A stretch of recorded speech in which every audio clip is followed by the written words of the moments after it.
rahmat dan hidayah taufiknya untuk kita semua. Alhamdulillah, di siang hari ini Allah Subhanahu wa Ta'ala masih melimpahkan begitu banyak nikmatnya, khususnya nikmat iman, nikmat Islam, nikmat sehat walafiat, nikmat hidayah taufik, yang dengan hidayah taufik ini Allah mudahkan segala langkah kita dalam melaksanakan ketaatan-ketaatan kepada Allah. Salawat beserta salam semoga senantiasa tercurah limpahkan kepada suri tauladan kita, qudwah hasanah kita, baginda kita, Nabi besar Muhammad sallallahu alaihi wasallam, beserta para keluarga beliau, para sahabat-sahabat beliau, para istri-istri beliau, dan kita selaku umatnya memohon pertolongan kepada Allah agar diberikan keistiqamahan untuk senantiasa berjalan di atas sunnah-sunnah beliau sampai kita diwafatkan oleh Allah Ta'ala. Amin, Allahumma amin. Ibu-ibu yang dirahmati Allah Subhanahu wa Ta'ala, alhamdulillah dengan izin dan pertolongan dari Allah kita bisa melanjutkan kembali kajian rutin kita, masih mengkaji kitab Al-Usul Ats-Tsalatsah, 3 landasan utama yang wajib diketahui setiap muslim dan muslimah. Cukup berat ini di siang hari ibu-ibu, apalagi habis makan ya. Tadi cukup mendukung untuk tidur juga di siang hari. Mudah-mudahan ibu-ibu sudah tidur terlebih dahulu sebelum zuhur ya. Jadi ketika kajian tidak mengantuk atau tidak tiba-tiba tidur gitu ya. Baik, kita lanjutkan kembali kajian kita dari kitab Al-Usul Ats-Tsalatsah yang ditulis oleh Syekh Muhammad At-Tamimi rahimahullahu ta'ala. Selesai pertemuan terakhir kita bahas al-imanu bil qadar, iman kepada qadar takdirnya Allah Ta'ala. Berarti kita masuk kepada al-aslus salisu, landasan yang ketiga ibu-ibu. Sudah mau selesai juga ini kita usul salasah. Ya. Jadi usul salasah itu kan 3 landasan utama itu apa saja ibu? Di dalam nasnya itu faida qila laka ma hiyal usul allati yajibu na'rifuha, apabila dikatakan kepadamu apa saja itu 3 landasan utama yang wajib kita ketahui, maka kata Syekh Muhammad At-Tamimi, ma'rifatul abdi rabbahu, seorang hamba mengenal Rabbnya. Yang kedua, ma'rifatu dinil Islam bil adillah, seorang hamba mengenal agama Islam dengan dalil-dalilnya. Baru nanti yang ketiga yang kita pelajari yaitu ma'rifatu al-abdi nabiyahu, mengenal seorang hamba mengenal nabinya. Jadi gini ibu-ibu ya, biar nyambung kita coba review dulu 3 landasan utama yang wajib diketahui setiap muslim dan muslimah.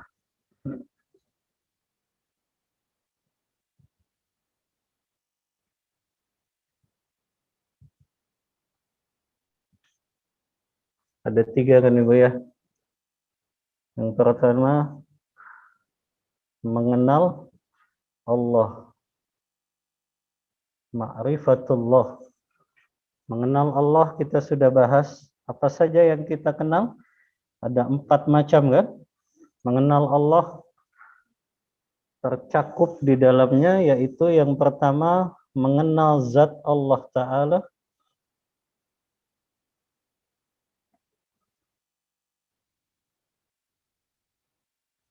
Yang kedua, mengenal rububiyahnya Allah Ta'ala.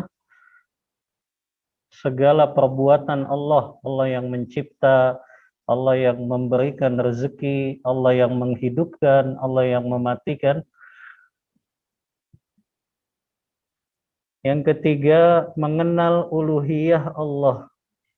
Bahwa Allah yang berhak diibadahi satu-satunya. Yang keempat, mengenal nama-nama dan sifat-sifat Allah. Ini ketika kita bahas tentang mengenal Allah Ta'ala. Ada nggak Bu catatannya? Udah hilang juga. Yang kedua, ini kan 3 landasan aja Ibu. Ini landasan yang pertama ya, mengenal Allah.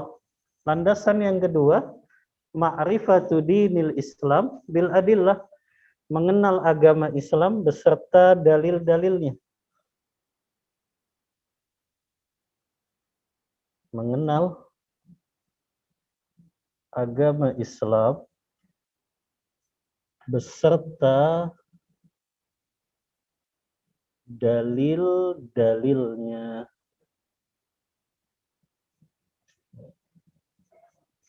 Ya. Nah, ini yang agak panjang makanya kita bahas ya. Karena kata Syekh Muhammad At-Tamimi, walaha salasu maratib. Agama Islam ini ada 3 tingkatannya. Yang pertama adalah al-Islam. Kita bahas ini ya. Di sini lagi bercabang. Jadi ada 3 tingkatan.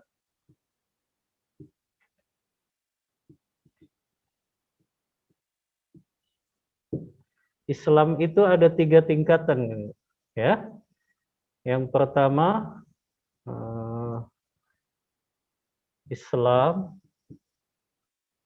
yang kedua iman, yang ketiga ihsan. Ini ya, hadis Jibril kan ibu-ibu sudah hafal. Ya, hadis Arba'in yang kedua itu yang paling panjang di kitab hadis Arba'in. Ya.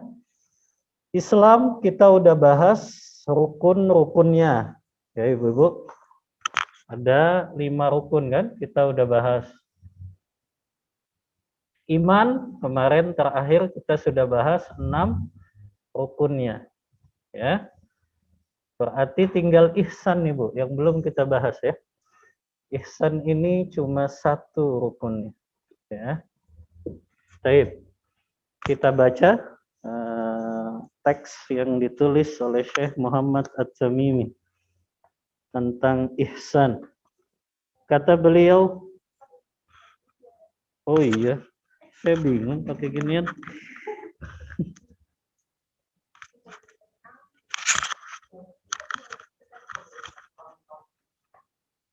Emang kurang kedengeran?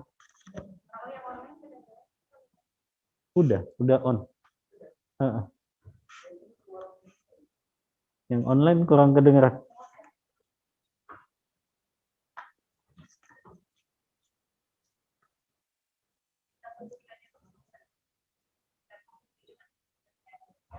Kenapa? Udah.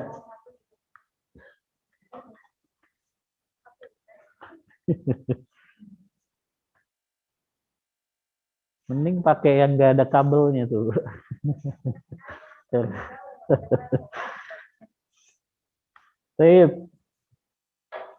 Ini mengenal agama Islam tadi ya. Islam itu ada 3 tingkatannya, yaitu Islam, iman, dan juga ihsan. Nah, kita ingin bahas tingkatan yang ketiga ini. Karena selesai kita membahas rukun-rukun iman. Ya. Kata Syekh Muhammad At-Tamimi, al-martabatus salisatu al-ihsanu. Tingkatan yang ketiga dari Islam adalah yaitu ihsan. Ruknun wahidun. Rukunnya 1 saja. Wa huwa an ta'budallaha ka'annaka tarah fa in lam takun tarahu fa innahu yaraka.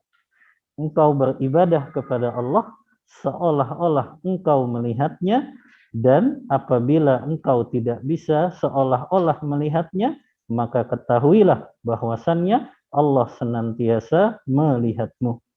Ya. Islam kita udah pelajari, Bu. Apa definisi Islam? Masih ingat nggak, Bu? Hah? Definisi Islam apa yang pernah kita pelajari dalam kitab ini?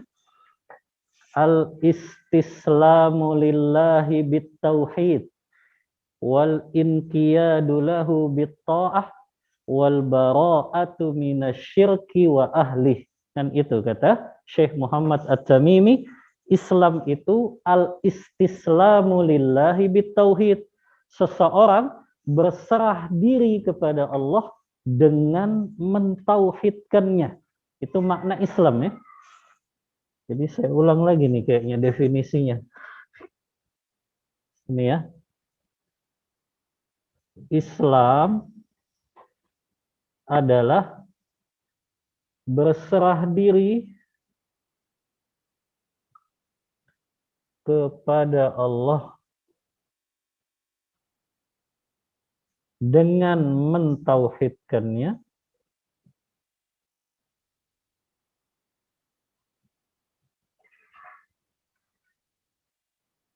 wal inqiyadu lahu bitta'ah, dan tunduk kepada Allah dengan mentaatinya.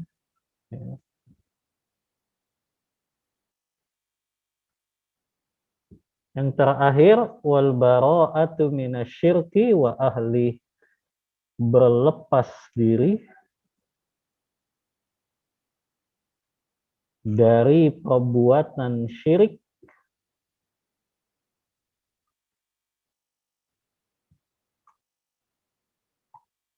dan para pelakunya.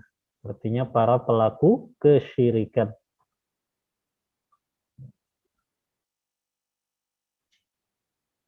Nah, ini kan definisi Islam yang pernah kita pelajari ya dalam kitab ini juga, Ibu. Al-istislamu lillahi bitauhid. Seseorang itu berserah diri kepada Allah dengan mentauhidkannya.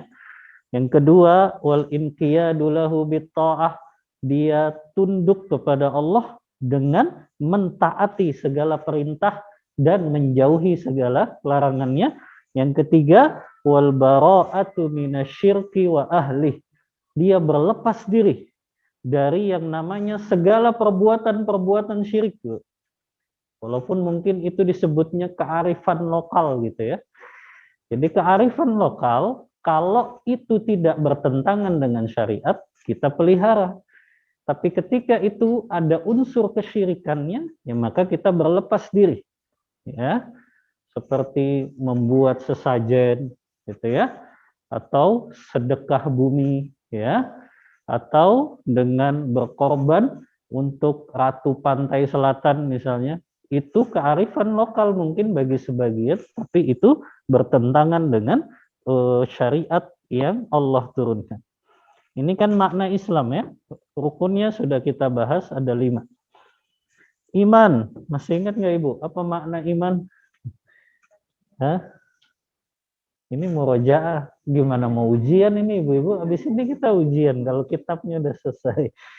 Ya. Nah, al-i'tiqadu bil qalbi, meyakini dengan hati, ya. Wal qaulu bil lisan, mengucapkan dengan lisan. Wal amalu bil arkan, dan mengamalkan dengan anggota tubuh, atau wal amalu bil jawari, ya. Itu definisi iman, ya.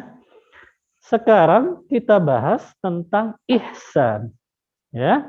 Apa itu ihsan? Di sini rukunnya 1 saja.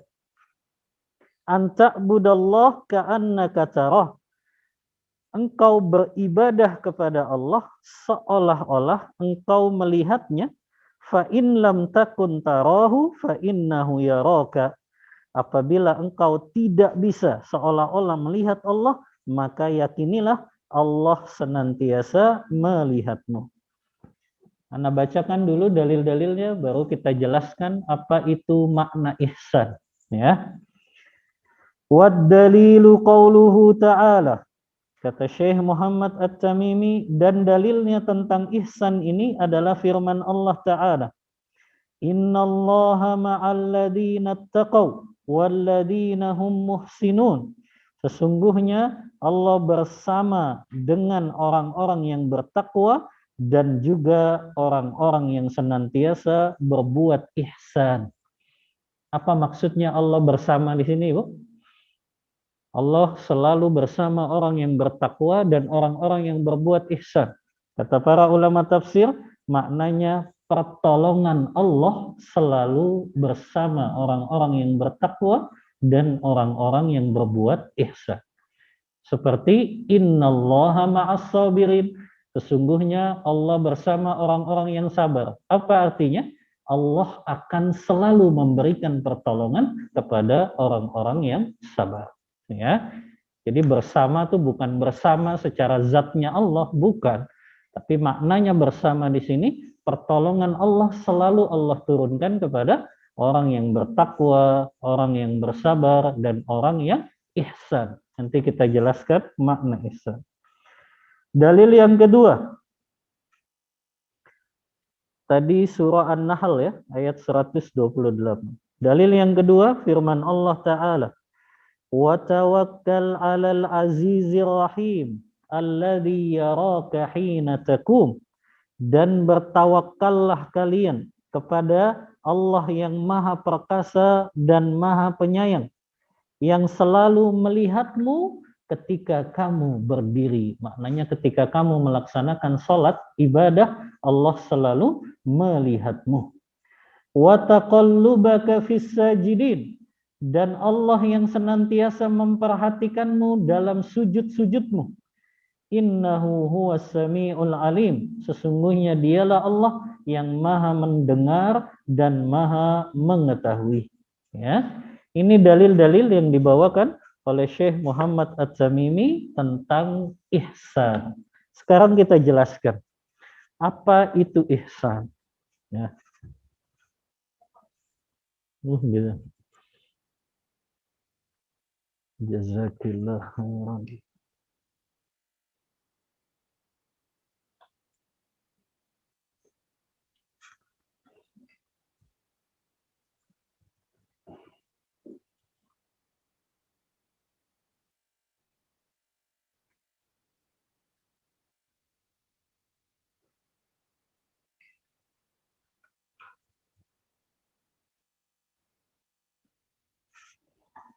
Sip.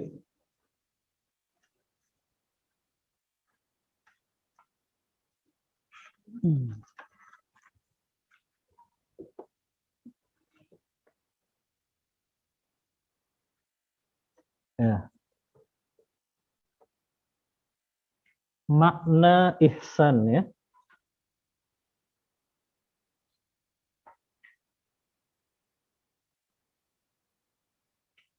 Ada dua makna ihsan kata para ulama ya. Ada dua makna ihsan ini. Yang pertama, ihsan dalam beribadah kepada Allah.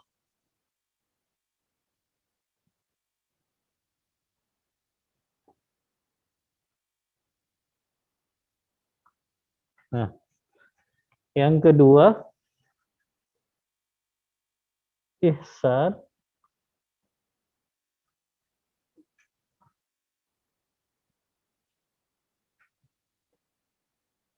dalam berbuat baik kepada sesama makhluk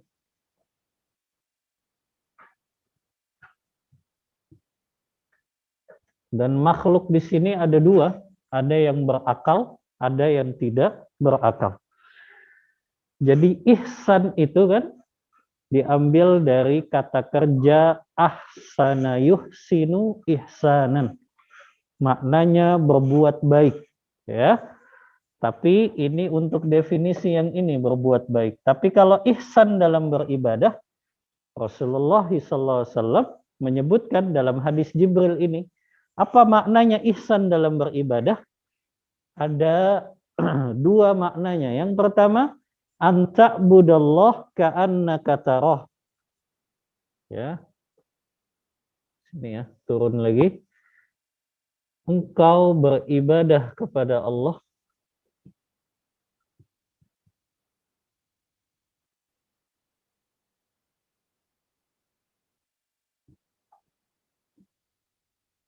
seolah-olah engkau melihatnya.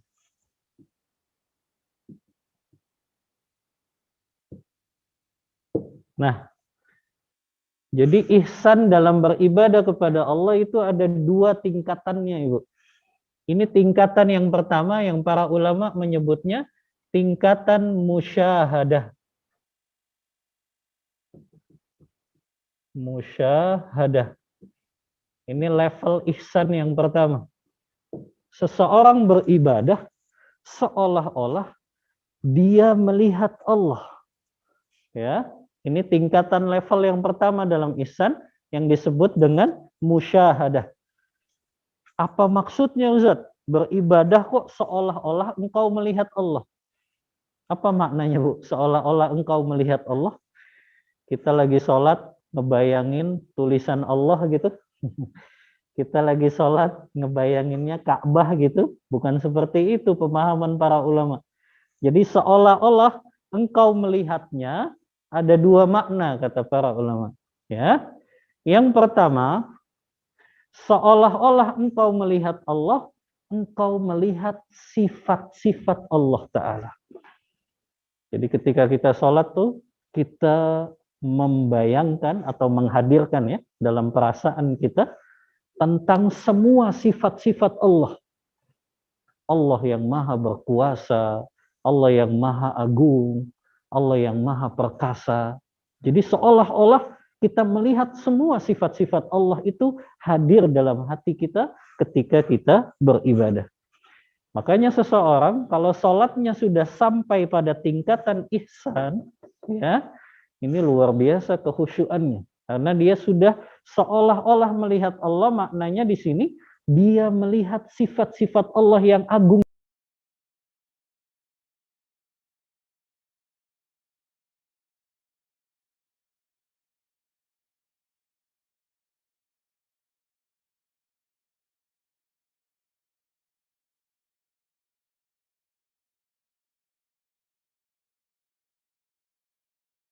Tadi dia melihat keagungan Allah, dia melihat keperkasaan Allah, dia melihat kekuasaan Allah. Semua sifat-sifat Allah dia hadirkan pada saat dia sholat. Makanya nggak ada orang yang kalau sudah sampai tingkatan ihsan, akhirnya pikirannya kemana-mana lagi sholat gitu ya. Sholat mikirinnya dapur di rumah juga. Ya, sholat pikirannya kemana-mana. Karena musyahadah tadi, dia melihat sifat-sifat Allah itu hadir ketika dia melaksanakan ibadah kepada Allah. Ya, ini makna yang pertama, Ibu. Makna musyahadah seolah-olah melihat Allah, di sini melihat sifat-sifat Allah. Maha agung, maha perkasa, maha kuasa, dan yang lain sebagainya. Maka seseorang kalau sudah sampai tingkatan ini tingkatan ihsan yang tertinggi. Atau maknanya yang kedua kata para ulama, engkau beribadah kepada Allah seolah-olah engkau melihatnya, maknanya ini pengandaian saja. Apa maksudnya pengandaian? Seolah-olah ya Allah itu ya berada di depan Anda ketika ibadah. Ya. Maka pengandaian yang seperti itu akan menjadikan seseorang dalam ibadahnya dia begitu perhatian. Makanya banyak orang yang ibadahnya asal-asalan. Apa sebabnya, Bu? Karena dia nggak punya sifat ihsan ini. Jadi ibadahnya asal-asalan tuh.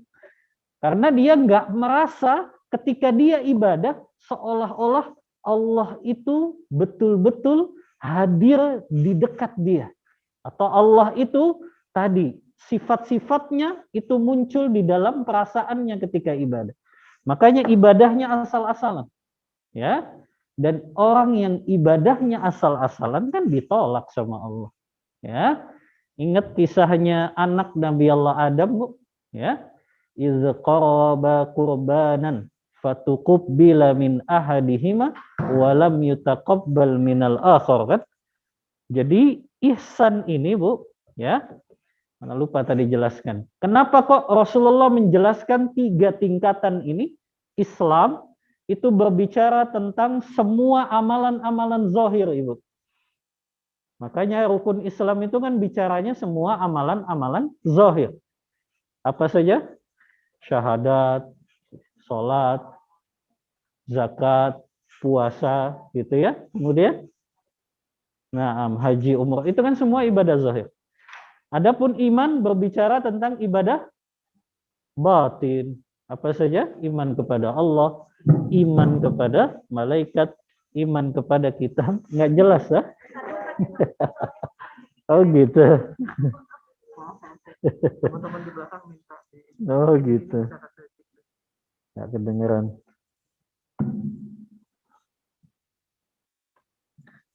Anda ulang ya. Jadi 3 tingkatan ini disebutkan oleh Rasulullah tadi. Islam berkaitan dengan ibadah-ibadah zahir. Iman berkaitan dengan ibadah-ibadah batin kita. Semuanya berkaitan dengan keyakinan. Nah, ihsan ini cara kita beribadah agar bisa menghasilkan ibadah yang benar dan maksimal.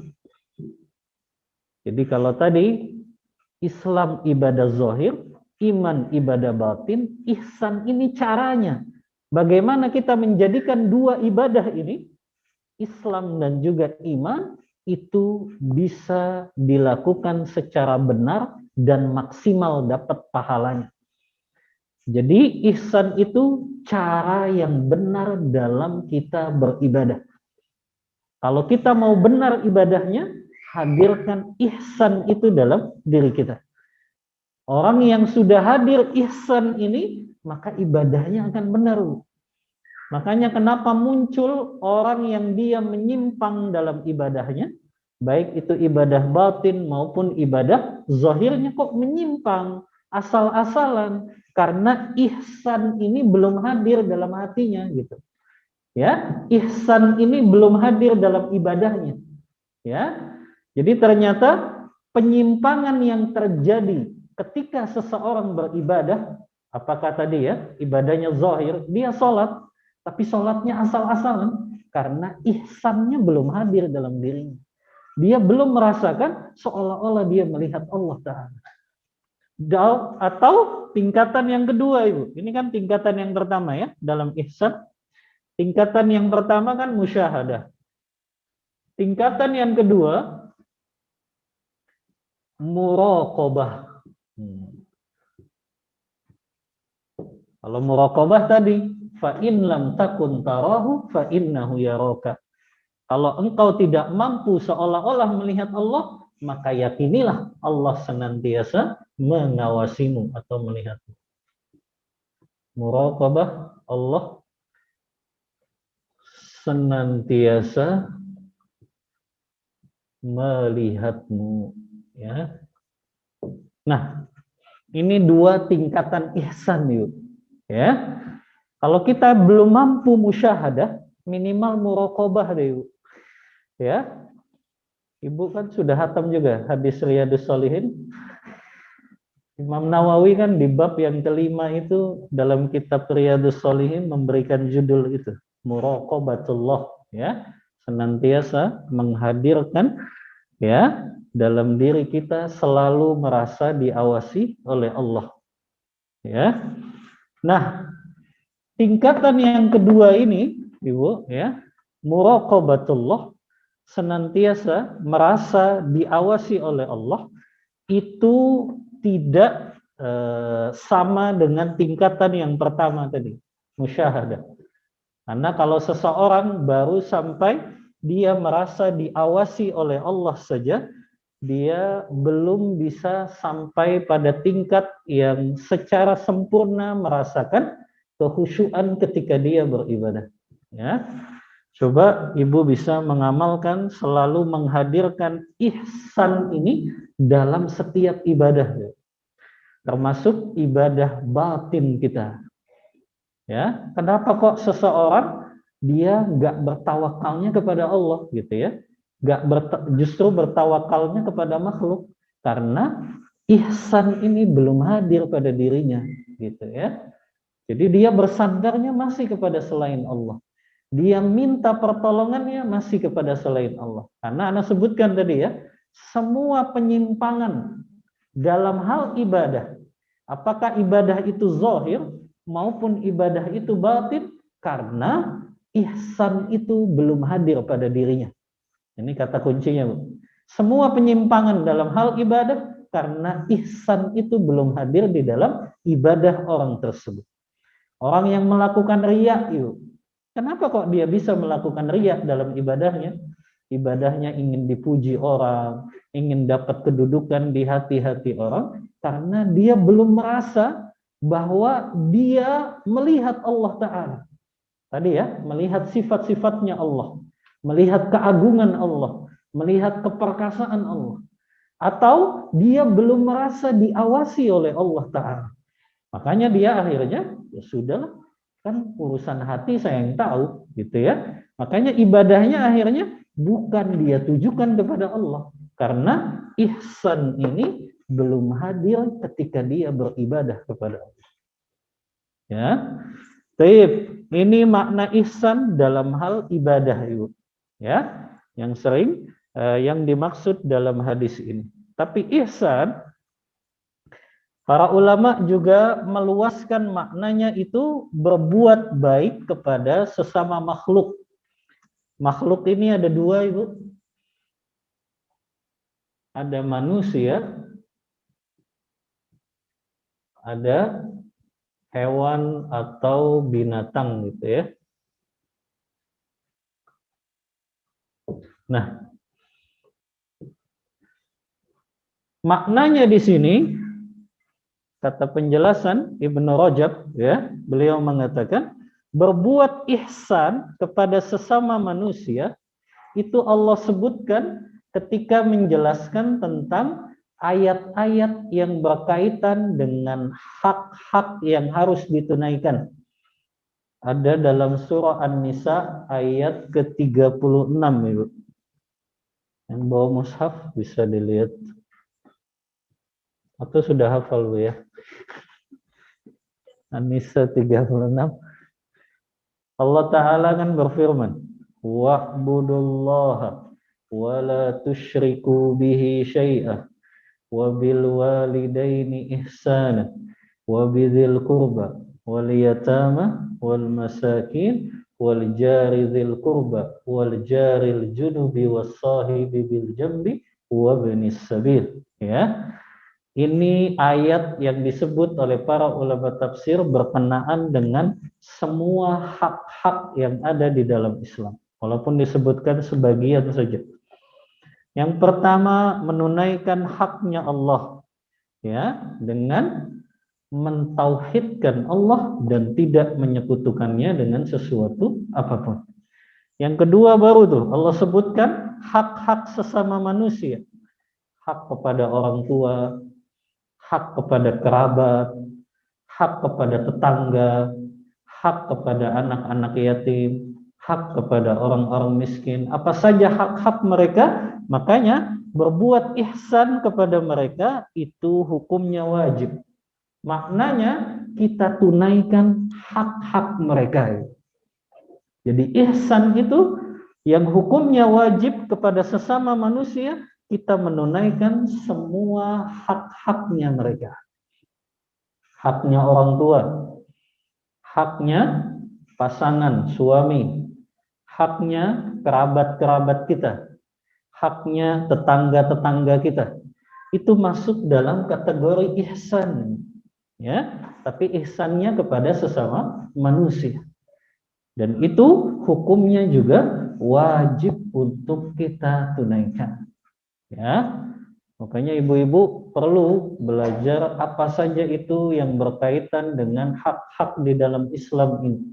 Haknya orang tua apa saja, haknya suami apa saja, haknya tetangga, apalagi ibu-ibu kan seringnya di rumah. Bagaimana hak tetangga itu ditunaikan, haknya kerabat-kerabat, ya. Karena itu masuk dalam kategori berbuat ihsan, ya.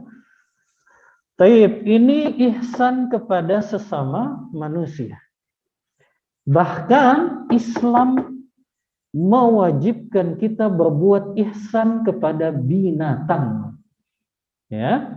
Jadi ingat ya, ketika kita berinteraksi dengan manusia, kita sama merasa selalu diawasi oleh Allah Ta'ala.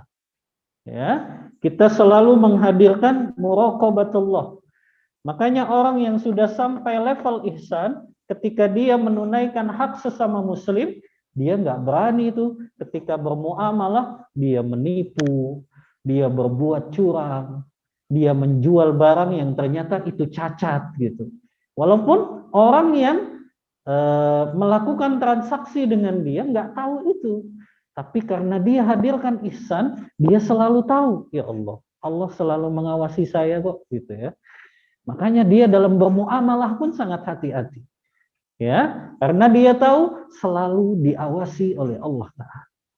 Ya, ini sama Ibu. Semua penyimpangan Ibu dalam hal bermuamalah. Apakah itu bermuamalah sesama manusia, bermuamalah dengan harta, karena sebab manusia itu belum menghadirkan ihsan dalam dirinya. Dia lupa Allah selalu mengawasinya dimanapun dia berada. Makanya ada perkataan yang bagus Ibu dari Syekh Muhammad Ibn Salih Al-Utsaimin ketika beliau mensyarah Riyadhus Shalihin ini bab muraqabah, kata beliau, kalau seseorang sudah merasakan muraqabatullah, maka akan ada dua efek. Efek yang pertama, dia akan selalu hadir di tempat-tempat yang dicintai oleh Allah dan diridhoi oleh Allah. Jadi orang kalau sudah merasa selalu diawasi oleh Allah, dia nggak akan absen di tempat-tempat yang dicintai dan diridhoi oleh Allah. Ya, majelis ilmu, ya, kemudian juga masjid, ya, yang itu tempat-tempat di mana para malaikat kan mendoakan kita. Makanya ini efek yang pertama. Efek yang kedua, kalau seseorang sudah memahami dia selalu diawasi oleh Allah, maka dia tidak akan pernah mau hadir di tempat-tempat yang dimurkai dan dibenci oleh Allah. Karena dia tahu kok Allah selalu mengawasi dia. Gitu ya. Kalau itu majelisnya majelis ghibah gitu ya, dia nggak mau hadir tuh. Ya, kalau itu ternyata majelisnya majelis yang melalaikan, dia nggak mau hadir karena dia tahu Allah selalu mengawasi dia. Dan ketika dia paham itu, dia akan senantiasa mengingat Allah mengawasi dia, maka dia nggak mau hadir di tempat-tempat yang dibenci dan dimurkai oleh Allah. Ya, maka ini juga Bu ya, kata kuncinya, semua penyimpangan dalam bermuamalah yang dilakukan manusia diantaranya adalah karena belum hadir sikap ihsan di dalam diri hamba tersebut. Ya, berapa banyak kan para penjual yang mengurangi takaran, mengurangi timbangan, menipu dengan berbuat curang, itu kan diantaranya karena ihsan ini nggak hadir. Ya, dia belum merasa diawasi oleh Allah Ta'ala. Ya, padahal kalau seseorang merasa diawasi oleh Allah, dia tahu dong, Allah tuh maha melihat kok apapun yang kita lakukan. Bahkan apa yang terbesit di dalam hati kita pun Allah tahu kok. Ya, maka nggak akan bisa manusia menyembunyikan segala kemaksiatan dan dosa yang dia lakukan. Ya, kalau ihsan itu sudah hadir, maka dia tidak akan melakukan penyimpangan-penyimpangan tadi.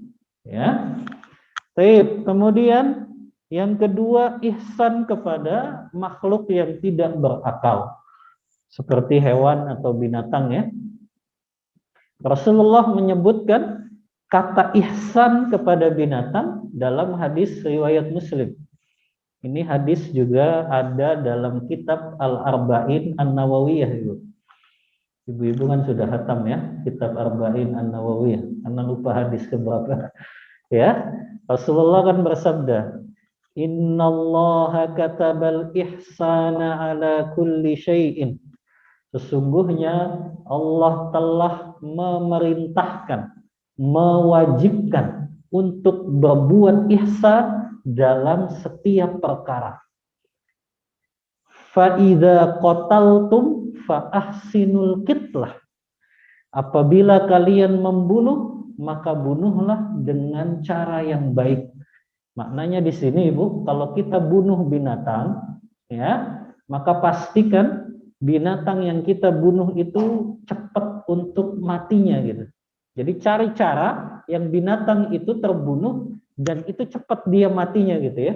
Contoh, kita kan hukum asalnya nggak boleh membunuh semut tuh ya. Karena semut itu termasuk binatang yang dilarang untuk dibunuh. Tapi ulama membolehkan kalau semut itu mengganggu kita, maka boleh dibunuh. Tapi dibunuhnya pun dengan cara yang baik, Ibu. Jangan dipotong-potong kecil dulu gitu ya. Gak boleh ya. Saking gemesnya dengan semut itu, aduh ini digigit sakit banget gitu ya. Akhirnya dipotong-potong dengan pisau gitu ya semutnya. Kepalanya dulu, badannya dulu, baru kakinya. Gak boleh. Itu namanya tidak berbuat ihsan kepada binatang. Ya, cara berbuat ihsan kepada binatang, cari cara ketika kita membunuhnya yang mempercepat kematian binatang itu. Ya, jadi jangan dengan cara disiksa, gitu ya.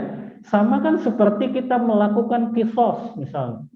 Ada salah satu keluarga kita yang dibunuh oleh orang, kemudian diberlakukan hukum kisos kepada orang tersebut. Walaupun orang yang membunuh itu misalnya, dia membunuh saudara kita dengan cara yang kejam misalnya. Dimutilasi gitu ya. Dia bunuhnya dengan cara dipotong-potong gitu.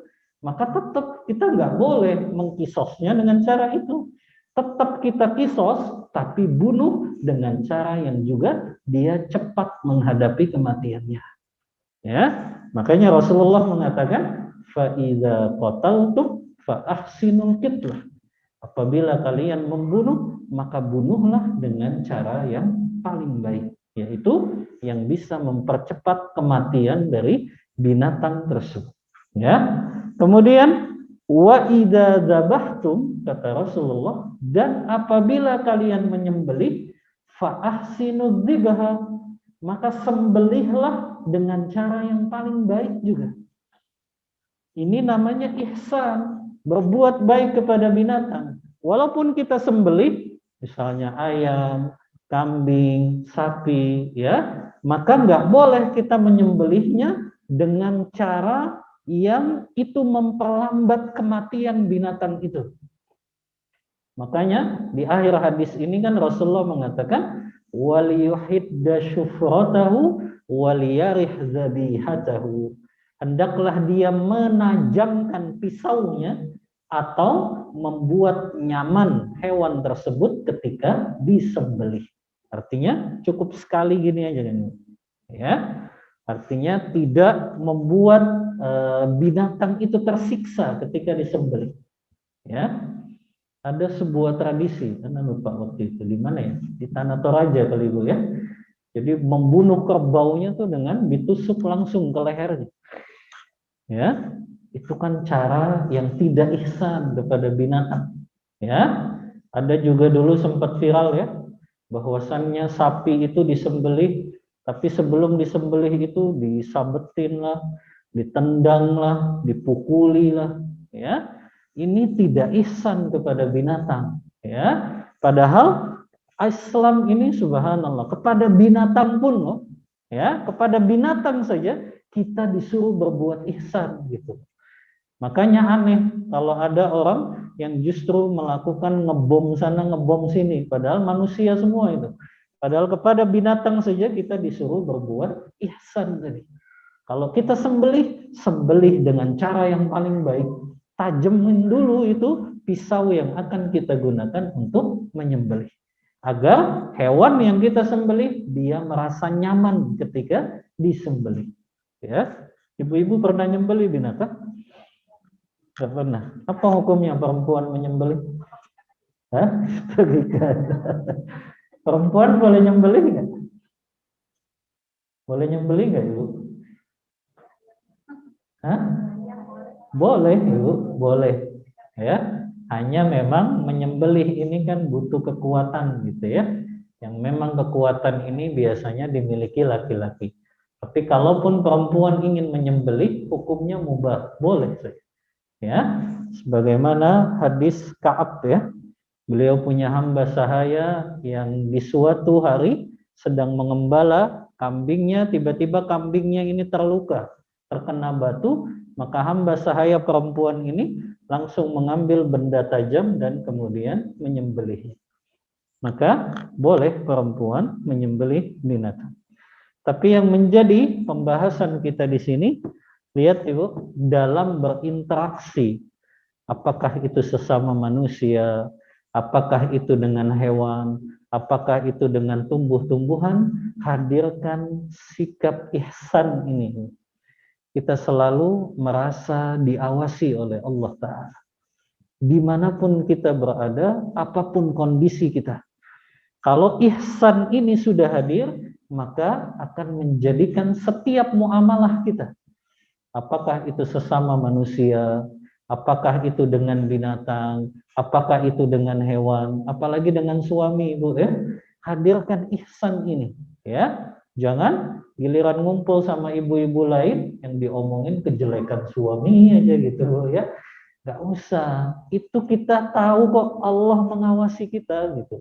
Ya. Maka kalau sikap ihsan ini hadir dalam diri seorang hamba, semua tadi, apakah ibadahnya, apakah muamalahnya, itu akan menjadi baik.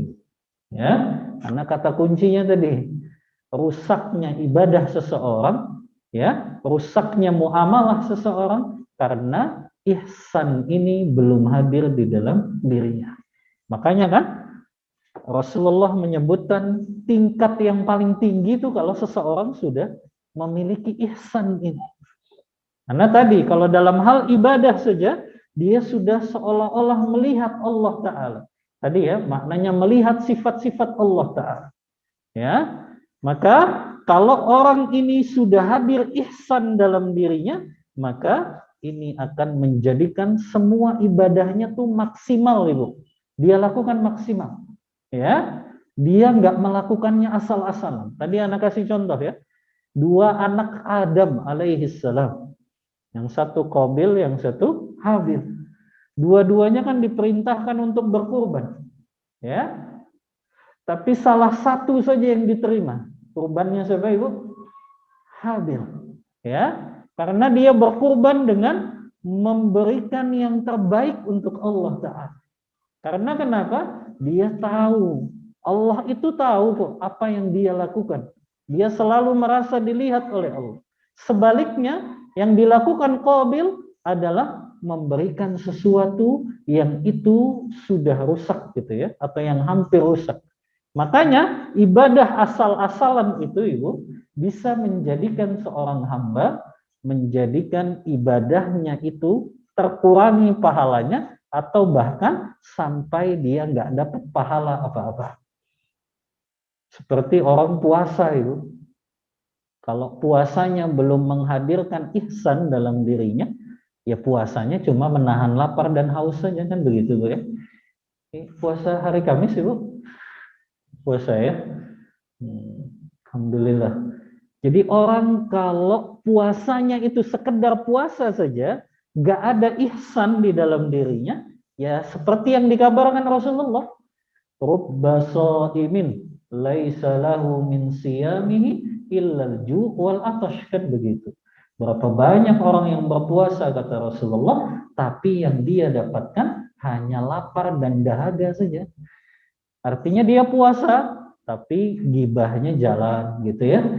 Dia puasa, tapi kata-kata menyakitkannya jalan gitu ya. Dia puasa, tapi selalu mengumbar aib-aib suami, kan begitu ya. Akhirnya dia nggak dapat apa-apa dari pahalanya karena ibadahnya asal-asalan tadi ya, belum menghadirkan sifat ihsan dalam dirinya ya.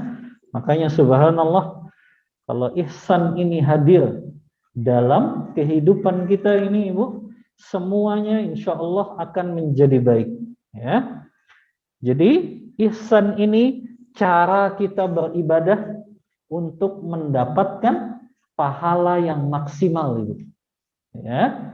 Jadi cara kita beribadah, apakah itu ibadah zahir atau ibadah batin, itu caranya dengan kita mengamalkan ihsan ini. Kalau ihsan ini diamalkan, kita bisa dapat pahala maksimal. Ya, tapi kalau ibadah itu tidak hadir ihsan ini Bu, yang akan membuat rusak ibadah kita. Seperti tadi ya, seorang sholat tapi ada riyaknya, ada sum'ahnya gitu ya, pengen ibadahnya didengarkan. Seseorang haji dan umroh tapi tadi pengen diperdengarkan ibadahnya, atau pengen disebut Pak Haji, Bu Hajah gitu ya. Itu kan karena ihsan ini belum hadir dalam dirinya.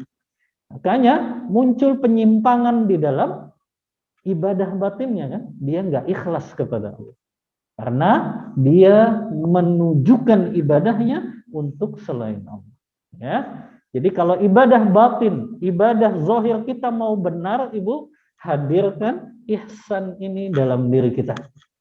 Ya. Hadirkan ihsan ini dalam diri kita, maka ibadah batin yang berkaitan rukun iman itu, ibadah zahir yang berkaitan rukun Islam itu akan menjadi baik juga. Ya. Paham sampai sini, Ibu? Baik. Ini penjelasan mengenai ihsan, ya.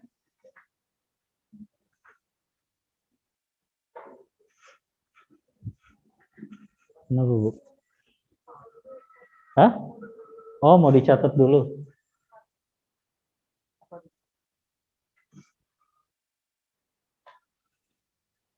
Gelap ya?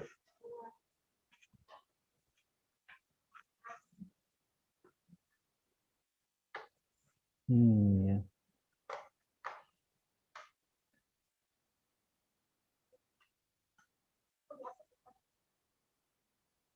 Udah dicatat?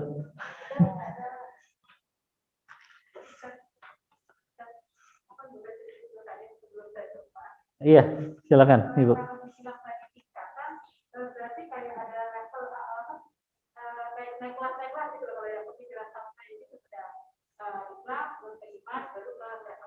Iya.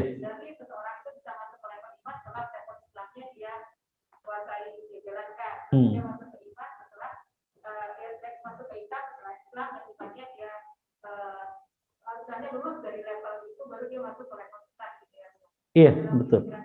Karena selama ini kan yang kita dapat itu kayak dari kecil kita selalu digerakkan Islam, tapi kita nggak pernah dimasukkan halnya untuk menjadi ihsan ini loh kan. Jadi apakah ihsan itu bagian dari hidayah dengan kita belajar atau kita mendengarkan ceramah atau Iya, jazakillah khairan. Iya, pertanyaan yang sangat bermanfaat ya. Iya, memang betul. Jadi Islam, iman, ihsan ini tingkatan tadi. Ada orang yang dia muslim, sudah mengucapkan syahadat, tapi dia baru masuk dalam level muslim saja. Sudah mengamalkan rukun-rukun Islam, tapi ada masalah mungkin di dalam keimanannya. Ya, apakah itu iman kepada Allahnya bermasalah, iman kepada takdirnya bermasalah gitu ya.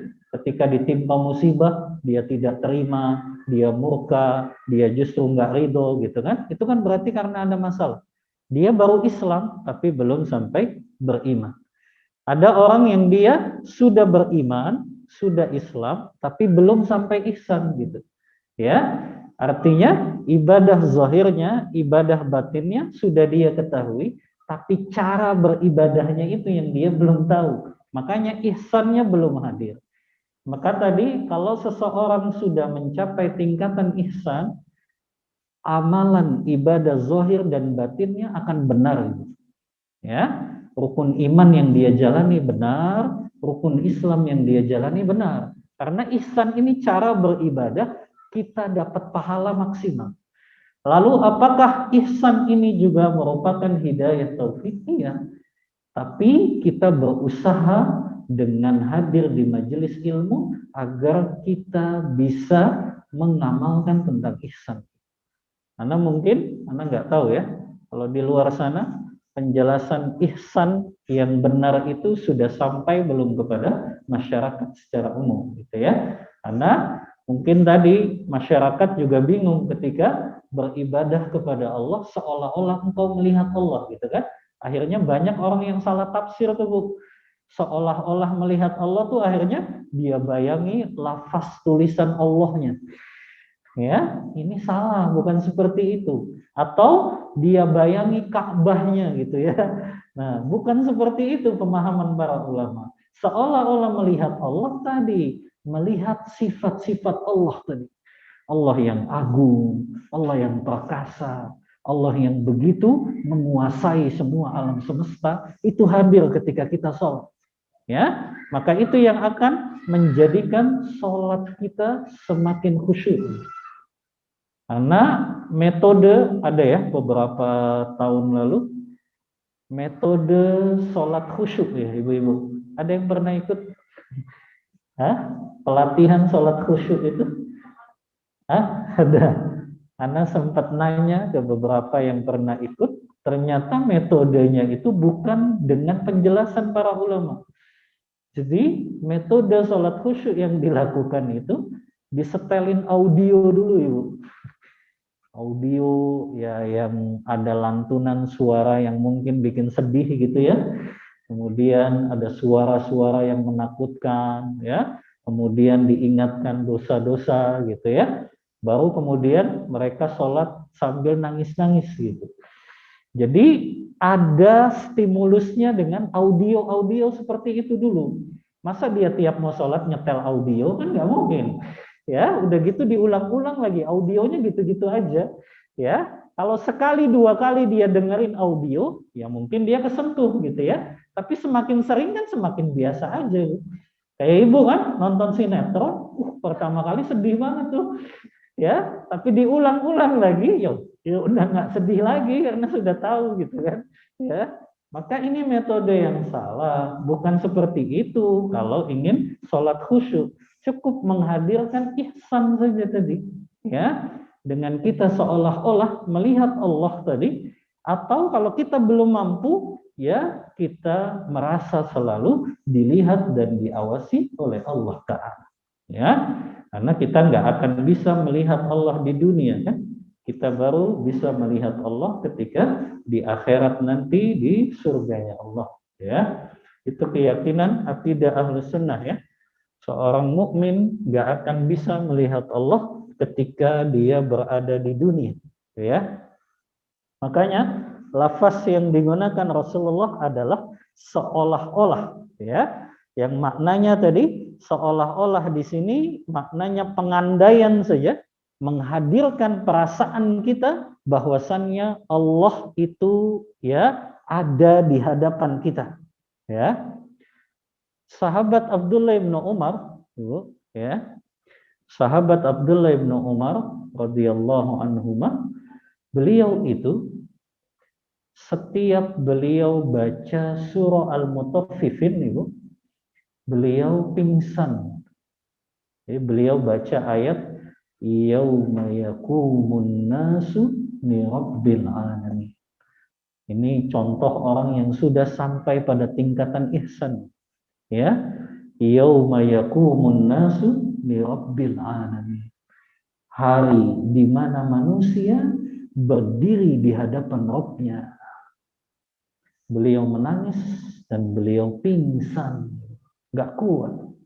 Beliau membayangkan, lihat, pengandaian membayangkan berdiri di hadapan Allah Ta'ala pada hari kiamat yang tidak bisa kita sembunyikan segala sesuatu apapun itu. Jadi beliau sudah membayangkan betul-betul berdiri di hadapan Allah Ta'ala. Ya, yang di sana tidak ada penerjemah lagi ketika kita berhadapan dengan Allah. Allah akan buka itu, Allah akan bongkar semua amalan batin kita, amalan zahir kita pada hari kiamat nanti. Ya, makanya seseorang kalau sudah sampai pada tingkatan ihsan, hubungannya kepada Allah akan baik, hubungannya kepada sesama makhluk juga akan baik. Ya, itulah orang yang disebut soleh itu kapan, Ibu? Kapan seseorang disebut soleh dan solehat? Kapan seseorang disebut soleh dan solehat, Ibu? Ibu kalau punya anak perempuan mau cari menantu yang soleh kayak apa tuh? Hah? Sudah sampai tingkatan. Dari mana taunya sudah sampai tingkatan ihsan? Hah? Gimana Bu? Kalau Ibu mau cari menantu laki-laki yang soleh itu gimana definisinya? Ukurannya tuh kayak apa? Menjalankan perintah Allah saja.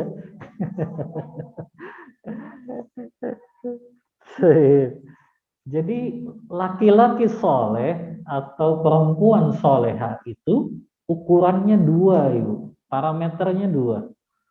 Yang pertama, hablum minallahnya baik. Yang kedua, hablum minannasnya baik. Ya, hubungannya kepada Allah baik, hubungannya kepada sesama manusia baik. Itu parameternya seseorang disebut soleh atau soleha. Ya, makanya para ulama dulu, Ibu, kalau ingin menikahi anak perempuannya, bukan sekedar melihat calonnya itu dia rajin sholat, dia rajin puasa gitu ya, dia rajin sedekah. Tapi dilihat bagaimana hubungannya, terutama kepada tetangga-tetangganya. Jadi ada seorang syekh yang dilamar anak perempuannya, kata syekh itu saya kasih jawaban 3 hari. Selama 3 hari itu bapaknya perempuan ini, syekh ini, dia cari informasi dari tetangga-tetangganya. Tetangga laki-laki yang melamar ini. Bagaimana hubungannya dengan tetangganya, bagaimana dia sholat di masjidnya, bagaimana dia hubungan dengan teman-temannya, semuanya itu dicari. Ya, jadi kayak di spionase gitu ya. Karena kita nggak sembarangan loh menyerahkan anak perempuan kepada seseorang yang kita nggak tahu, ya, bagaimana hubungannya kepada Allah, bagaimana hubungannya kepada sesama manusia, ya. Baik. Kemudian Ibu, ya, ini kita mau bahas landasan yang ketiga tanggung ya. Kita undur di bulan depan saja. Ana ingin bahas tentang muraqabatullah, level yang kedua dari ihsan ini. Kalau kita tidak mampu dalam beribadah dengan seolah-olah melihat Allah, maka kita selalu yakin ya bahwasannya Allah melihat kita, ya. Di antara hadis, ya, ini anak ambil dari kitab Riyadhus Shalihin yang menjelaskan tentang bab muraqabatullah ini, selalu merasa diawasi oleh Allah Ta'ala. Selain hadis Jibril tadi ya tentang ihsan, Imam Nawawi membawakan hadis riwayat Bukhari dalam kitab sahihnya. Ini perkataan dari sahabat Anas bin Malik radhiyallahu anhu.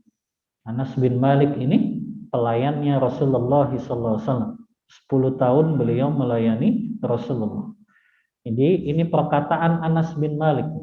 Dan perkataan sahabat itu disebut hadis juga, Ibu. Ibu udah belajar ilmu hadis belum? Ya. Jadi hadis berdasarkan orang yang berkatanya itu ada 3, Ibu.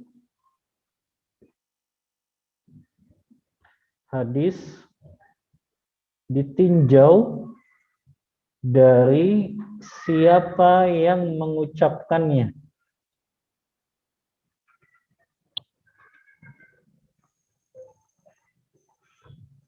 Yang pertama ada hadis marfu ya.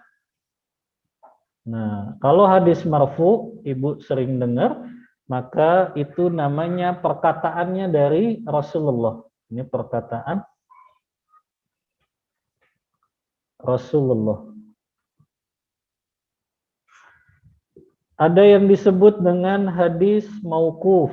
Nah, ini kalau hadis mauquf disebut dengan perkataannya sahabat-sahabat Rasulullah. Ada yang disebut dengan hadis maqtu'. Hadis maqtu' ini perkataannya tabi'in.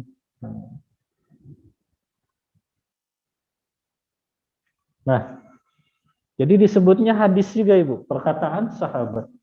Definisi sahabat kan Ibu sudah tahu ya. Man laqiyan Nabi, siapa yang berjumpa dengan Nabi dan dia beriman dan dia wafat dalam keadaan beriman. Ya, itu kan definisinya sahabat. Adapun tabi'in, orang yang berjumpa dengan sahabat. Ya. Taib, Anda bawakan perkataan Anas bin Malik. Kata beliau, innakum lata'maluna a'malan hiya adakku fi a'yunikum minasy'ari in kunna na'udduha ala ahdin nabi sallallahu alaihi wasallam al-mubiqat. Nah, ini berkenaan dengan ihsan dalam menjauhi larangan-larangan Allah. Kalau tadi kita bicara ihsan, mentaati perintah-perintah Allah dengan menunaikan segala hak-haknya manusia. Sekarang kita harus juga berbuat ihsan dalam menjauhi larangan Allah. Ya, kata Anas bin Malik, innakum, sesungguhnya kalian la ta'maluna a'malan, mengerjakan amalan dosa di hadapan mata kalian itu seperti tipisnya rambut. Artinya di zaman kita Ibu, ya, itu kita melakukan dosa tapi kita anggap dosa itu kecil gitu ya. Namun kami para sahabat, kata Anas bin Malik, menganggap dosa yang semacam itu adalah dosa yang membinasakan. Banyak sekali dosa yang hari ini kan dianggap dosa yang biasa saja, dianggap remeh gitu ya. Apakah itu melakukan riba, apakah itu menipu gitu ya, apakah itu ghibah ya. Padahal di zamannya Rasulullah itu dosa yang membinasakan. Makanya mukmin itu, kata sahabat Abdullah bin Mas'ud, innal mu'mina yara dzunubahu ka'annahu qa'idun tahta jabal. Seorang mukmin itu dia melihat dosanya seakan-akan ia duduk di sebuah gunung dan khawatir gunung itu akan menimpanya. Subhanallah. Ini perumpamaan yang luar biasa. Kata Ibnu Mas'ud, orang yang beriman kalau dia melakukan dosa, dia akan melihat seolah-olah dia duduk di bawah gunung dan gunung itu akan menimpanya. Wa innal fajira, adapun orang yang jahat gitu ya, orang yang suka maksiat, yara dzunubahu kadzubabin marra ala anfih. Dia melihat dosanya seperti seekor lalat saja yang hinggap di hidungnya. Subhanallah. Itu orang yang suka maksiat loh. Jadi akhirnya menganggap dosanya itu kayak lalat saja hinggap di hidungnya. Padahal itu adalah dosa yang membinasakan. Ya. Maka ini menghadirkan ihsan Ibu di dalam kita menjauhi larangan Allah. Bagaimana caranya? Tadi selalu merasa diawasi Allah dan juga merasa dosa yang kita lakukan itu tadi Ibu. Seperti kita duduk di bawah gunung dan gunung itu akan menimpa kita. Maka mukmin selalu melihat sekecil apapun dosa yang dia lakukan, tapi yang harus dia lihat kepada siapa dia berbuat dosa, gitu ya. Kepada siapa dia berbuat dosa? Kepada Allah yang sudah ngasih rezeki kepadanya, ngasih kemudahan kepadanya, ngasih anugerah dan karunia kepadanya. Ya, maka berbuat ihsan juga harus kita lakukan dalam menjauhi larangan-larangan Allah Ta'ala. Ya. Baik, cukup Ibu materinya. Untuk landasan yang ketiga kita bahas di bulan depan saja. Karena panjang ini, tinggal satu landasan lagi insya Allah. Mengenal Nabi, yaitu mengenal Rasulullah SAW. Dan setelah ini kita khatam insya Allah dari kitab usul salat. Wallahu ta'ala a'lam bishawab. Mohon maaf bila ada kata-kata yang kurang berkenan. Daujan Ibu. Muhammad Sayyidun Nafi'an. Iya. Oh ada ya?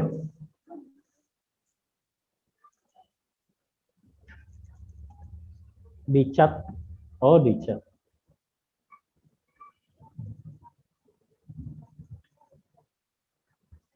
Baik. Pertanyaan yang pertama. Bismillah, izin bertanya. Apa hukum berjamaah dengan imam yang bacaannya kurang betul dan bukan orang yang bermanhaj salaf? Naam, syukran. Baik, jazakillahi khairan. Pertanyaan yang sangat bermanfaat ya. Berkenaan dengan sholat berjamaah dan imamnya bacaannya kurang betul atau kurang benar, tidak sesuai hukum tajwid, sifat-sifat hurufnya juga tidak benar, maka tetap ulama memperbolehkan dan sholatnya sah. Tapi kalau dia mampu, dia cari imam yang lebih bagus bacaannya. Ya, karena kalau imam itu melakukan kesalahan, Ibu, kesalahannya tuh ya kesalahan imam saja. Adapun makmum itu tidak terkena kesalahan tersebut.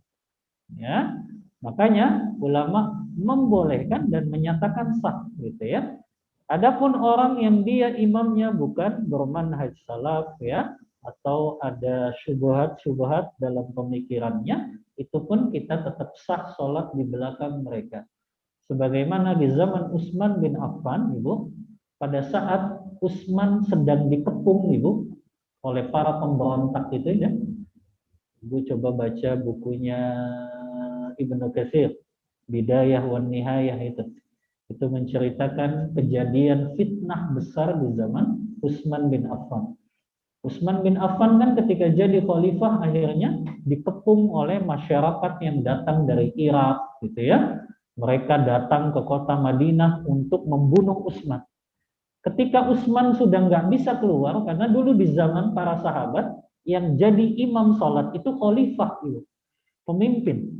Maka ketika Utsman sudah dikepung oleh para pemberontak itu, Utsman nggak bisa keluar. Maka yang menjadi imam itu adalah salah satu dari pemberontak itu. Nah, Anda lupa namanya. Nah, orang yang memberontak ini kan berarti ada kesalahan di dalam pemikirannya, kesalahan di dalam manhajnya, karena dia memberontak. Tapi sebagian ya orang, yaitu sebagian dari kalangan sahabat yang hidup di zaman itu, mereka tetap bermakmum kepada imam yang memberontak ini. Ya, makanya ulama membolehkan kita berjamaah walaupun imamnya itu memiliki manhaj yang keliru, memiliki pemikiran yang keliru, tetap sholatnya sah. Ya. Baik, pertanyaan yang kedua. Ustadz Afwan, apabila hak-hak mertua sudah dipenuhi, apakah ibu kita tidak bisa dapat haknya karena suami tidak suka akan ibu kita? Karena katanya surga seorang laki-laki di ibunya, sedangkan surga seorang istri di suaminya.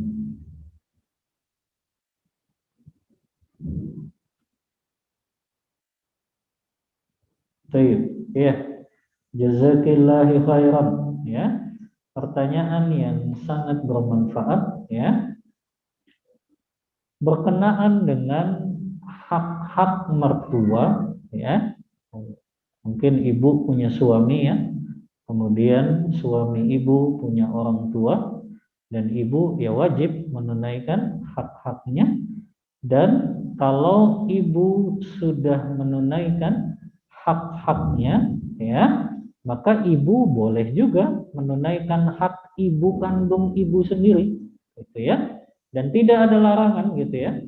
Selain kita mengabdi kepada suami, menunaikan hak-hak suami, menunaikan haknya orang tua suami, gitu ya. Maka kalau itu sudah kita penuhi, ya boleh kita pun memenuhi hak ibu-ibu kita, ya. Dan tidak boleh seorang suami melarang istrinya tetap untuk berbakti kepada orang tuanya, ya, karena orang tuanya masih hidup, gitu. Selama haknya suami itu tidak terabaikan, ya, artinya sudah dipenuhi oleh seorang istri, maka suami jangan melarang istrinya untuk juga tetap melaksanakan hak-hak ibu dan juga ayahnya yang masih hidup, ya.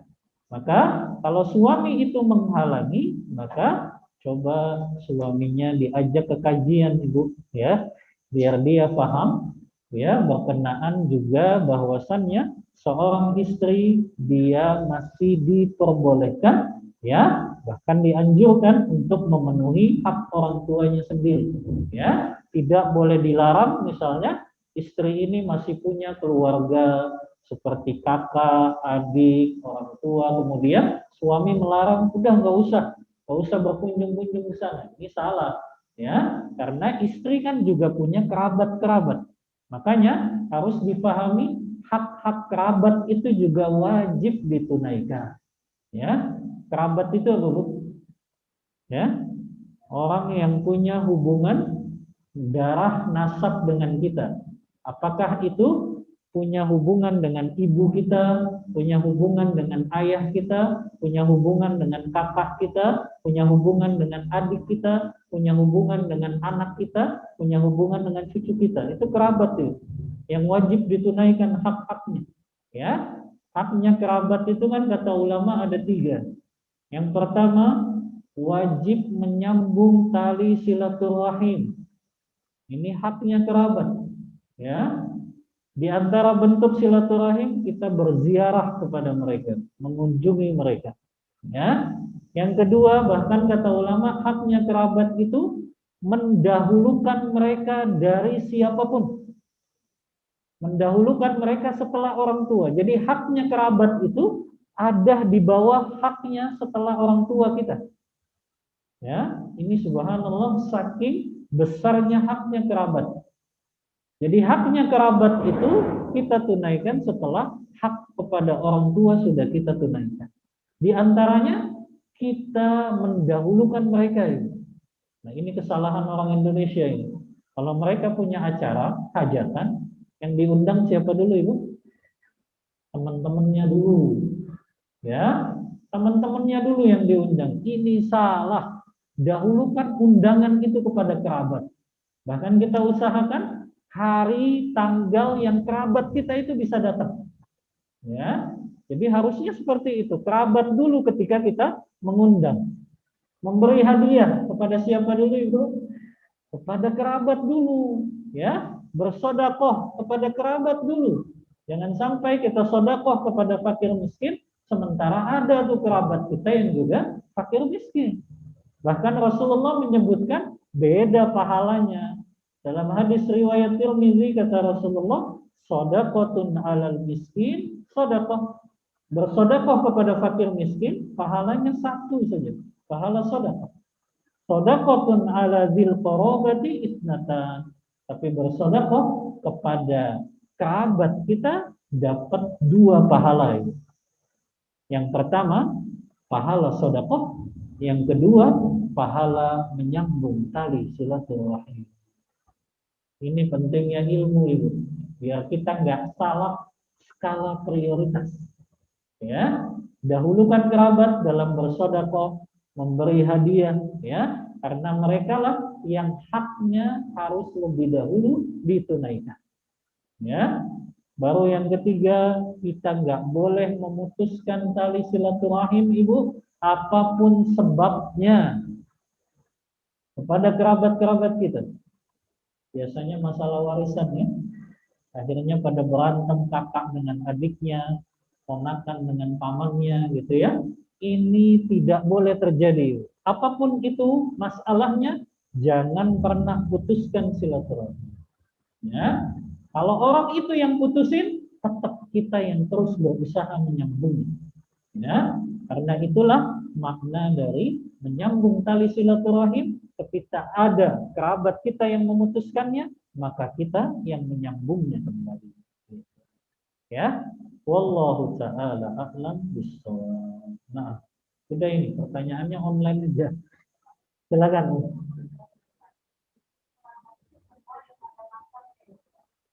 Eh, dari Bapak, Ibu, kemudian dari kakak kita, adik kita, ya, kemudian dari anak dan cucu kita. Itu kerabat maksudnya. Ya. Ada lagi?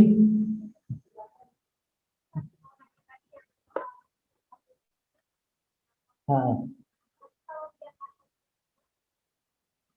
dia,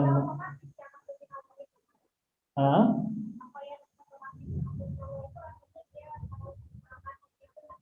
oh iya, jazakillah khairan. Iya, seseorang kalau dia memahami agamanya salah, jadi manhajnya keliru, ya berarti otomatis hablum minallahnya juga kurang baik gitu. Ya, karena kalau pemahamannya saja dalam hal agama keliru, bagaimana dia bisa mengamalkan agama ini dengan baik? Jadi masuk dalam hablum minallah adalah seseorang memahami agamanya sesuai dengan pemahaman para sahabat, para tabi'in dan para tabi'ut tabi'in.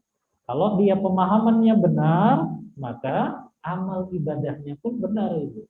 Kalau pemahamannya benar, bermuamalahnya pun juga benar. Tapi kalau dari pemahaman agamanya sudah salah, maka bagaimana dia bisa mengamalkan agama ini dengan benar? Begitu. Wallahu ta'ala a'lam bishawab.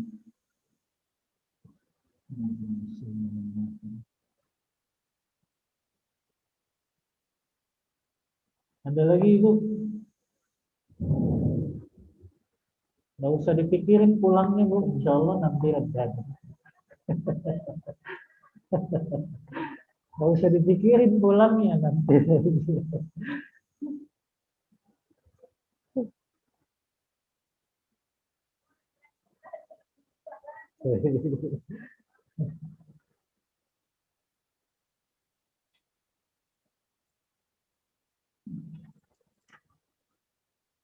Baik, ada pertanyaan? Bismillah. Assalamualaikum warahmatullahi wabarakatuh. Waalaikumsalam warahmatullahi wabarakatuh. Afwan, izin bertanya Ustaz, bagaimana cara menanamkan sifat muraqabah dalam diri anak-anak? Karena sudah sering diingatkan kalau Allah mengawasi, tapi anak-anak kadang merasa tidak diawasi oleh Allah. Ya, syukran Ustaz. Ya, jazakillahi khairan. Ya, pertanyaan yang sangat bermanfaat ya, berkenaan dengan mendidik anak ya, agar dia memiliki rasa muraqabatullah tadi, selalu merasa diawasi oleh Allah Ta'ala. Memang ini masalah yang cukup sulit ya. Yang pertama tentu kita harus tanamkan akidah yang benar dulu ke anak-anak kita. Dengan cara apa? Dengan kita ajarkan kepada anak-anak kita tentang rububiyah Allah Ta'ala. Allah Maha berbuat segala sesuatu. Jadi tanamkan dalam diri anak kita, ini Allah yang menciptakan alam semesta, Allah yang maha mengatur alam semesta, Allah yang menurunkan hujan, Allah yang menjadikan seluruh alam semesta ini berotasi, beredar sesuai dengan ketetapannya. Maka ketika kebesaran-kebesaran Allah ini sudah hadir dalam diri anak kita, nanti dia akan memahami. Kalau Allah sudah maha besar dan maha kuasa seperti itu, berarti tidak ada yang pernah luput dari pengawasan Allah Ta'ala. Maka yang harus ditanamkan terlebih dahulu kepada anak kita, kebesaran, keagungan Allah Ta'ala. Makanya ibu-ibu kalau jalan-jalan, kalau rihlah, kalau refreshing, diselipkan tentang akidah tauhidnya ibu-ibu. Ya, setiap melihat sesuatu, ya, nah lihat itu gunung, siapa yang menciptakan gunung itu? Lihat bagaimana gunung itu misalnya bisa bererupsi, ya. Nah, siapa yang menciptakan lautan yang luas? Jadi anak-anak itu ketika dia melihat alam semesta ini selalu diajarkan ini semuanya Allah loh yang melakukan ini. Ya, ini semuanya ciptaan Allah loh. Ini semuanya yang memelihara Allah. Ini semuanya yang mengatur Allah. Maka akan hadir setiap kita tanamkan itu di setiap perjalanan selalu hadir di dalam dirinya kebesaran Allah. Ya. Baik, ini yang pertama ya, menanamkan tentang rububiyah Allah. Yang kedua, ajarkan sifat-sifat Allah Ta'ala. Ya. Jadi ibu sambil diselingi kalau ngajar ngaji anaknya gitu ya, atau ngajar iqra anaknya di rumah, diselipi sifat-sifat Allah. Ya, sifat Allah yang maha melihat, Allah yang maha mendengar, Allah yang maha mengetahui apa yang terbesit dalam setiap hati manusia. Jadi ketika sifat-sifat Allah itu sering kita ajarkan kepada anak-anak, itu nanti akan tertanam dalam diri anak. Iya ya, Mama selalu bilang, Umi selalu bilang, Allah itu bisa melihat segala sesuatu. Allah mengetahui segala sesuatu. Bahkan semut yang bersembunyi di balik batu pun kan Allah tahu. Ya, bahkan cacing yang ada di dalam tanah pun kan Allah tahu. Ya, dulu ada cerita kan, walaupun Anda nggak tahu kebenaran cerita ini. Ya, tapi ini sering disampaikan biasanya oleh para kiai-kiai, para asatidz, ya. Jadi ada seorang anak, seorang guru, ya, dia berkata kepada muridnya, ya, silakan kalian sembelih. Jadi dikasih ayam itu semua muridnya, gitu ya.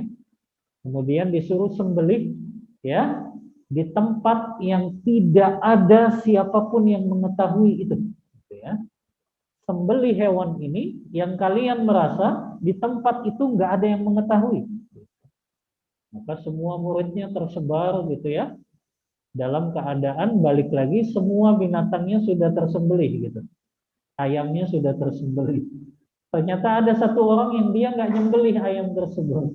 Ya, ketika ditanya kenapa kok kamu nggak nyembelih, kata anak tersebut, iya karena nggak ada tempat dimanapun yang itu tidak diketahui oleh Allah Ta'ala.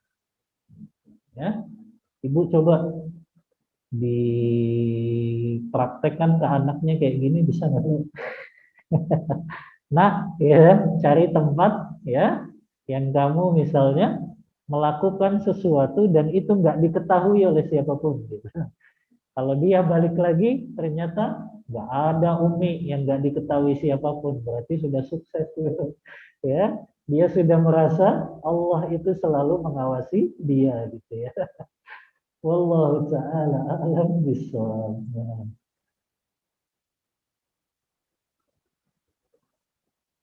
Cukup? Baik, sudah 2:30 ya. Walaupun hujan.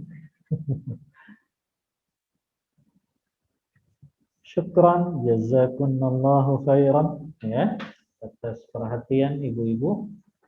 Semoga Allah Subhanahu wa taala memberikan kepada kita ilmu yang berkah, ilmu yang bermanfaat, ilmu yang bisa mengalirkan pahala sampai kita diwafatkan oleh Allah Ta'ala. Mohon maaf bila ada kata-kata yang kurang berkenan. Wassallallahu ala nabiyyina Muhammadin wa ala alihi wa sahbihi wasallam. Kita tutup kajian kita dengan membaca doa kafaratul majlis. Subhanakallahumma wa bihamdik asyhadu an la ilaha illa anta astaghfiruka wa atubu ilaik. Walhamdulillahi rabbil alamin. Wassalamualaikum warahmatullahi wabarakatuh.